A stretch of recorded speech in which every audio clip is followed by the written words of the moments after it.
programa Meio de Campo está de volta. Vamos falar um pouco mais sobre a vitória do Clube Atlético Votuporanguense sobre a Ferroviária. Mas antes aqui, chegou na nossa mão aqui uma curiosidade, né? Uma reportagem que saiu sobre o Diego Tardelli no portal R7, que fala um pouco da história do jogador. E aqui a gente vê que o pai dele, Zé Tadeu, né? Que inspirou ele a ser um jogador de futebol, passou por times aqui da nossa região, como o América e a nossa Votuporanguense. Até aqui não vai ter como eu mostrar, mas tem a foto dele sendo entrevistado por um famoso radialista votuporanguense, que é o Rogério de Assis. Aliás, tive a oportunidade de conhecer o Rogério já, um abraço para ele. E uma curiosidade bastante interessante ver que a nossa Votuporanguense já teve uma influência no futebol, tanto de jogadores famosos até pais, né, pai de jogadores que acabaram despertando essa paixão pelo futebol. O Diego Tardelli, que está tendo, além de ser um dos melhores jogadores do Campeonato Brasileiro, está tendo uma grande chance na seleção brasileira, e até acho que com boas atuações. Voltando a falar então da vitória do CAV, o treinador Marcelo Henrique Dias, após o jogo, enalteceu a atuação da equipe, assim como o presidente do time, o Marcelo Stringari. Vamos dar uma olhada no que eles falaram. E foi espetacular hoje o espírito dos jogadores de entrega e a torcida ovacionando a nossa equipe no final do jogo com essa vitória. Agora fizemos as pazes com a torcida, né, principalmente aqui dentro de casa, que não vínhamos ganhando jogos. Voltamos a fazer as pazes com a torcida agora juntos. Vamos caminhar em direção à classificação. Claro que com os pés no chão, um jogo de cada vez, e sabemos que é um grupo muito difícil e nivelado, só que temos que fazer a nossa parte. Essa fase é um novo campeonato. Estamos com 3 pontos, agora vamos sair para buscar um resultado fora. Tá, então as entrevistas com o Marcelo Henrique Dias e também com o presidente do CAV, o Marcelo Stringari.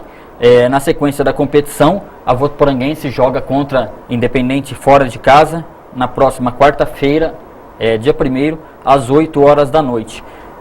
Renato, você acha que a Votuporanguense tem que manter o time ou não, né? Vai ter o Romário de novo à disposição, que cumpriu suspensão. O que você acha? Como é que você acha que deve funcionar a cabeça do treinador? É meio complicado, né, Jussiano? Na verdade, o Romário é uma peça importante, né, fundamental. Apesar, como eu disse, a gente venceu sem ele, né? Mas eu creio que ele é importante. Eu acho que ele deve voltar, talvez o tempo todo ou meio tempo, né? E eu acho que o 4-3-3 talvez possa ser bom para estar jogando fora. São 2 jogos fora, né? Dá de repente para buscar uma vitória lá do Independente, o empate em Sorocaba. Eu acho que ele deve promover a volta do Romário, e para sair fica um pouco difícil. Talvez o Bahia, porque o Léo foi bem, né? E fica talvez difícil até para tirar o Léo, né? Mas acho que ele deve promover a volta do Romário e mexer pouco, né? Não sei se ele vai mexer no esquema com 3 zagueiros. Você acha, Kubota, que ele vai mudar o esquema? A gente tem que lembrar que vai estar jogando fora de casa, de um time que vem de derrota, aliás, um bom time. Exato, que é o Independente de Limeira. O que você acha, Luiz Kubota?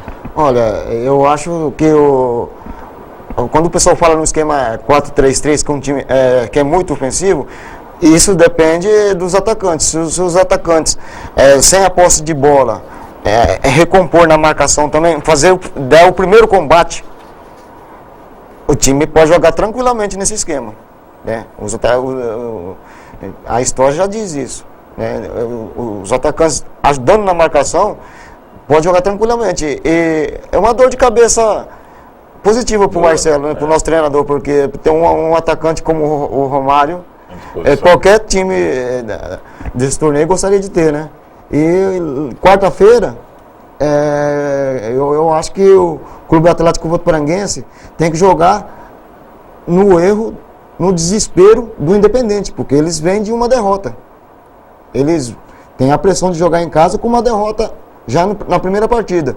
Então nós temos que aproveitar dessa situação e aprender a ganhar do Independente, né? Porque desde que eu conheço da fundação do Clube Atlético Votuporanguense, que nós jogamos com o Independente, nós nunca vencemos o Independente. Tem muito trauma aí. Tem esse tabu que eu me recordo, sejam 3 jogos, 2 derrotas e 1 empate. Tá certo. Voltando a falar, ainda falando sobre o Votuporanguense, tem um assunto que a gente não poderia deixar de falar, que é o tal do tabu que foi quebrado ali de jogar e bem ganhar no Plínio Marim. Gente, pelo amor de Deus, jogando em casa, o Votuporanguense sofreu, estava com uma sina, uma zica que não conseguia ganhar em casa. E já colocaram sal grosso em campo, já mudaram o vestiário, trocou o uniforme, a Votuporanguense jogou nesse jogo até com o uniforme branco para ver se dava uma sacudida. E dessa vez, finalmente, a Votuporanguense conseguiu voltar a ganhar em casa, fazer a festa do torcedor. Eu tenho certeza que todo torcedor do CAV ontem teve um domingo excepcional. Renato, o que você acha da quebra desse tabu aí, dessa zica que estava no Plínio Marim? Eu acho que em casa o time tem que fazer o dever de casa, né, Luciano? Na verdade, a gente tem que buscar os pontos em casa, né? Existia, né, e na verdade está esse ano todo, desde a A3, né, já vinha aí essa sina de tomar gols no final, né, de empatar em casa, de perder em casa.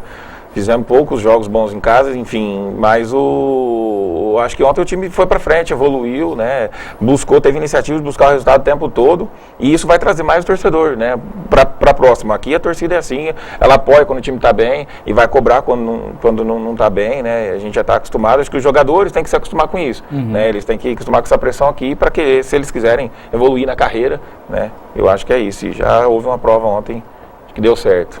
Rapidamente, o Kubota, antes da gente entrar no Campeonato Brasileiro, sei que está ali perto da torcida, no calorzão da geral. O que você acha disso? Porque a torcida, o time ganhando, a torcida de Votuporanga é um grande aliado. Só que se não corresponder, a torcida cobra mesmo. Isso é histórico, não é de hoje, não é dessa época, geração CAV, é desde da época da Associação Atlética Votuporanguense. O que você acha, Kubota?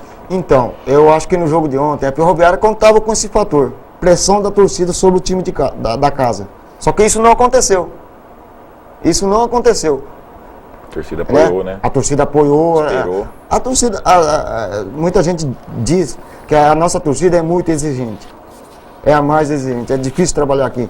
Ora, se é a mais exigente, por quê? Porque é uma das maiores torcidas atuantes do nosso interior. Quando você vê a entrevista eu estava ouvindo a entrevista do presidente do Mirassol falando que nessa Copa Paulista a média de torcedores deles é 80, 90 torcedores. No campeonato da A2 era 700, 800 torcedores, enquanto que a nossa média no campeonato gira em torno de 2.000 pessoas. É claro que a cobrança é maior. A cobrança é maior. Então o jogador para vir jogar aqui tem que ter, primeira coisa, personalidade. Jogar no Clube Atlético Votuporanguense é a mesma coisa jogar no Corinthians. Tem que jogar, independente do resultado. Mostrar suor, a torcida pega dedicação, no pé, tá ali de olho. Mas a torcida reconhece também. Reconhece, né? É o que eu acho também. Quando o jogador fazendo seu papel pode até perder o jogo. A gente já viu isso aqui em casa. Já o jogador saindo aplaudido de campo, mesmo com um placar adverso. E quando estava tendo essas cobranças, é porque a torcida sabe que o time não vinha bem, mas o time poderia jogar um pouco mais. Tanto é que ontem jogou. Exato. Então a torcida sabe que tinha um pouco mais a dar. E graças a Deus ontem os jogadores se conscientizaram, e tiveram personalidade. Acima de tudo, personalidade. Tá, beleza. Então, passando a régua na Votuporanguense, vamos falar então, falando de pressão, vamos falar então agora do Palmeiras. Palmeiras, começando a falar então sobre o Campeonato Brasileiro, Série A1. O Palmeiras, mais uma vez, decepcionou o seu torcedor, perdeu. Por que perder no campeonato? Talvez, é um campeonato um pouco nivelado, talvez não seja tão ruim, mas o jeito que perde talvez aí desestrutura bastante.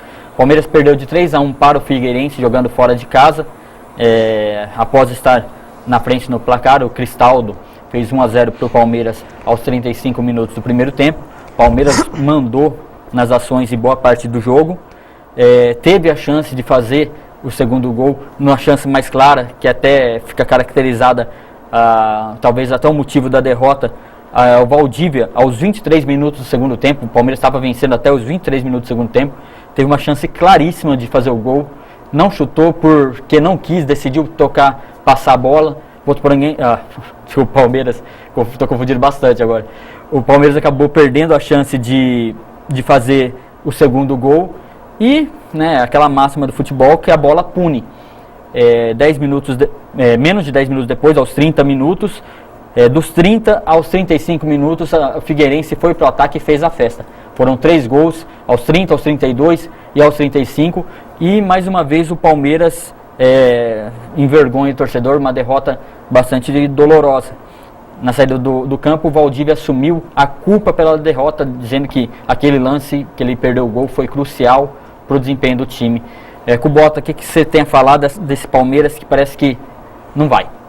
Olha, torcedor palmeirense, ano de centenário, time sem patrocinador master, time sem comprometimento com a torcida.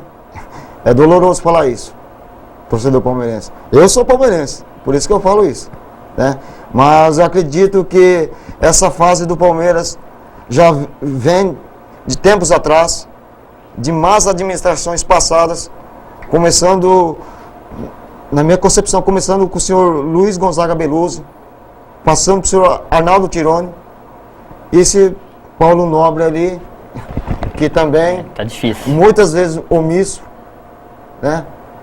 Erros sobre erros, porque o reflexo dos erros dentro do campo vem do alto escalão, de quem põe a preto no branco. Quando você vê perder o Allan Kardec, que não é um deus, mas que foi artilheiro, que era ídolo, por míseros, jogar a culpa em cima do Gilson Kleina, fazer do técnico, sempre fazer do técnico um bode expiatório pela má fase do time. Porque é muito mais fácil você demitir um treinador do que um elenco todo. Tá difícil, hein? Foram erros sobre os erros. Trazer um treinador estrangeiro, nada contra. E sim ou não? Você acha que o Palmeiras cai ou não? Eu acho que não.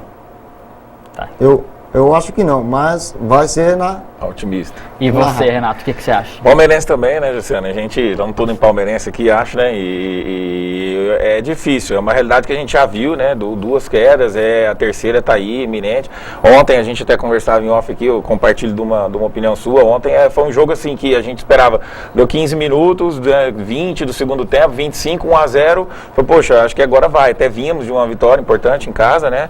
E aí outro aspecto que eu estava, né? O Corinthians foi lá semana passada e perdeu, né? Alguns times que estão na frente da tabela, no alto da tabela, perderam lá pro Figueirense. Eu falei, poxa, parece que o Palmeiras agora vai, né? 30 do segundo tempo, 1-0, de repente, até a gente conversava, parece que o pior pode vir acontecer. Eu acho que hoje não, né? Não, e aconteceu o pior de novo. Quando a gente pensa na pior probabilidade para acontecer com o time, é que realmente parece acontece. Que você até tinha imaginado, né? E não, mas hoje não vai acontecer. Não, aconteceu. Então tinha tomado 6, agora toma 3, essa virada, 3 gols em 4 minutos. É inadmissível, né? Ok, Renato, então a gente fecha aqui a parte do Palmeiras, porque ainda tem bastante assunto para a gente falar no programa de hoje. No terceiro bloco a gente volta para falar de Corinthians, São Paulo e também do Santos, que salvou os paulistas na rodada. Voltamos já.